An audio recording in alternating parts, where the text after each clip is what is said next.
Who is next for Charlie Olives? That's what the people want to know, and that's what I know as well. Well, I've made a list. And that here brings me the 10 fights that we need to see after watching UFC Rio.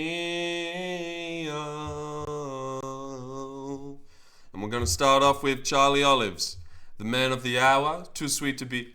And who does he fight? Well, he called out Max Holloway, but that doesn't mean that has to happen. I don't think it will happen. No, I don't. But what do I think will happen is the UFC want this man to get a title shot by any means necessary. It'd be a big fight, very big fight. And I think that man's Paddy Pimblett, who's called out Charles after he beat Michael Chandler, wanted that fight, didn't get it actually, but hasn't even got a fight yet. So who's to say he won't get it? Because, I think it's time. I think it's time they do that, and I just know, they want him to fight Ilya. That's why when the rumors about him versus Max, why would they kill him off with Max and then Max has to fight Ilya when this could be the coolest thing of all time? I think they fancy that Paddy could beat Charles. I'm not saying he would. I don't know if he would, but I reckon there's a chance that he could.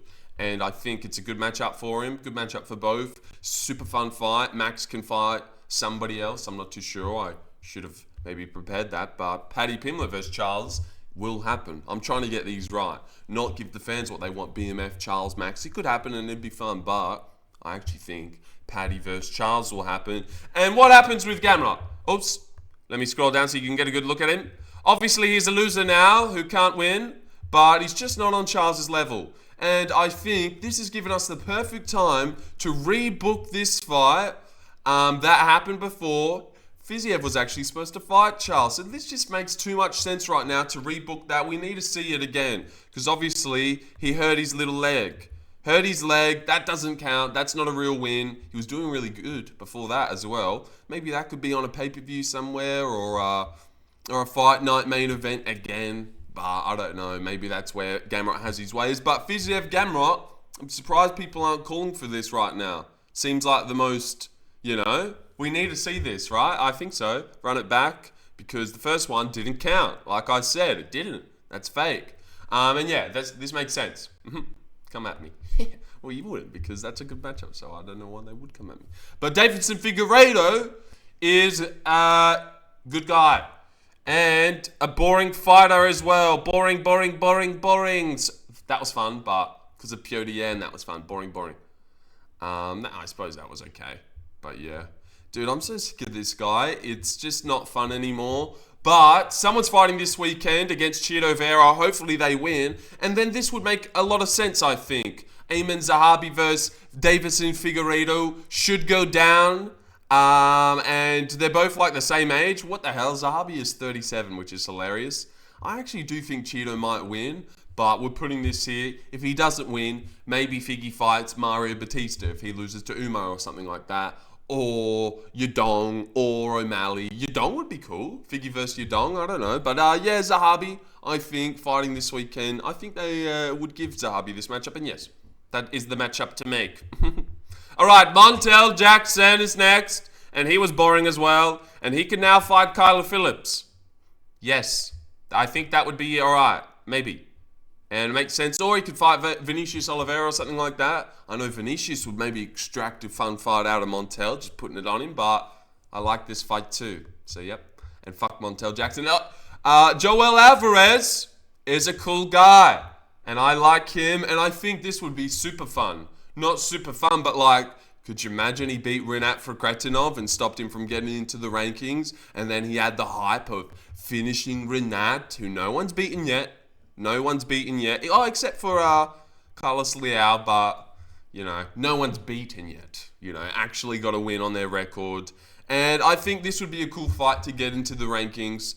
Whoever wins definitely deserves something. I was also thinking about Yoel Alvarez versus the winner of Bonfim, Randy Brown. Randy Brown Alvarez, I think that could be cool as well. But then I seen Renat and I was like, oh, yeah, imagine he finished a Russian. That would be super fun, I think. So yeah, Rinat Fakretinov versus Joel Alvarez. That's the fight. It's the fight we need to see.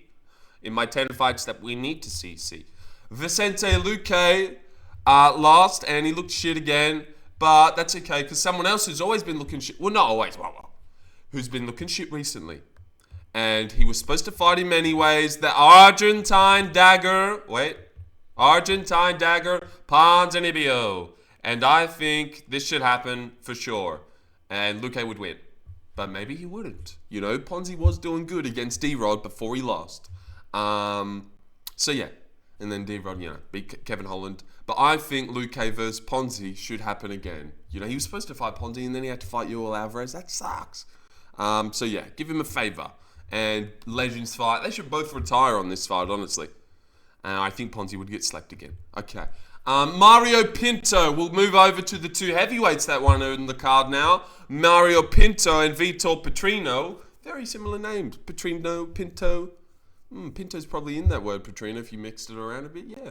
But Mario Pinto versus, and now this is a cool guy. I've seen a lot of reactions to his interview and people like him. And he should fight Ryan Spann. Yay.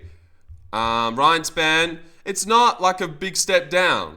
He only lost to Waldo and then beat Bursky. Then Waldo went on to fight Pavlovich and didn't win. So Ryan Spann's a bit in and around. And Mario Pinto's only had 2 fights in the UFC against Deniz and Austin Lane.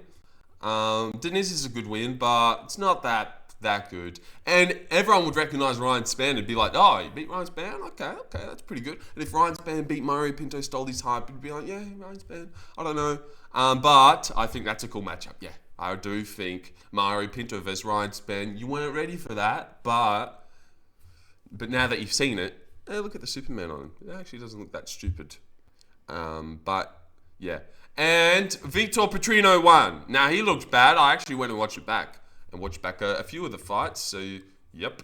But Vitor, yeah, he looked bad. But then he knocked the guy out. And I think he should fight Mick Parkin. Come on down, Mick. Yep. I just think that would make sense. A little Vitor versus Mick. Very winnable for both. And then if he can beat Mick, that's impressive. And if Mick can beat Vitor, that's impressive as well. And Vitor looked bad. But then, Mick can't beat Tybora, which looks bad. Seeming Delhi easily did it. So, yeah. Oh, look at this. A lot of wins. Far out. Dude doesn't know anything but winning. Okay, yeah. Shout out to Mick Parkin. I like me Marty. Michael Aswell is a person who leaked the card for December, which I thought was funny. I didn't realize until I watched it back. I didn't actually get to watch that fight, but I watched it back. Looked really slick as well. There's something about that 4-ounce Fight Club. They know how to box. They really know how to box. Jesus. Because, yeah, he's got good hands. I was going to match him up against Jack Jenkins on that card. But I was like, nah, that doesn't probably make too much sense for Jack. I don't think he would do that. So then I thought about this one. Yi Zha. Yeah, Yi Zha versus Michael Aswell Jr. I think it's actually a really cool fight. And it would be a banger. It really would be a banger, this fight as well. And that's actually pretty cool.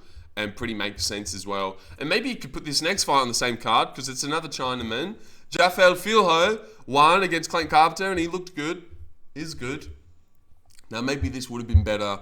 Those 2 fights would have been better on the 322 card with Zhang. But if we want to put on 323, it's Sumadwerji, the Tibetan Eagle. Sumadwerji, he can fight Rafael Filho. Winnable for both. How does Filho deal with the range of Sumadwerji? I do think Filho would be able to get him to the ground and do a bit of work there. Look at that. Look at that too. I'm starting to think this is a bit of a layout for Filho actually. But, he did. Look at his last 3. He's been looking good. Beat Bullhouse easily. Nearly beat Charles Johnson. Some say he did. No, not really. Not really, do they? But yes, did well. And how long did I go for? 9 minutes. Should we wait for 10? Because 10 is just a cleaner number. Yeah, okay. I'll wait. What are you guys doing anyways today? That's Monday. I don't know what I'm doing. Just same old, I suppose. Still looking for the job, of course. Keeping my eye open at least. Applied to this place recently. Another delivering place, car parts and stuff. Nothing I've not done before.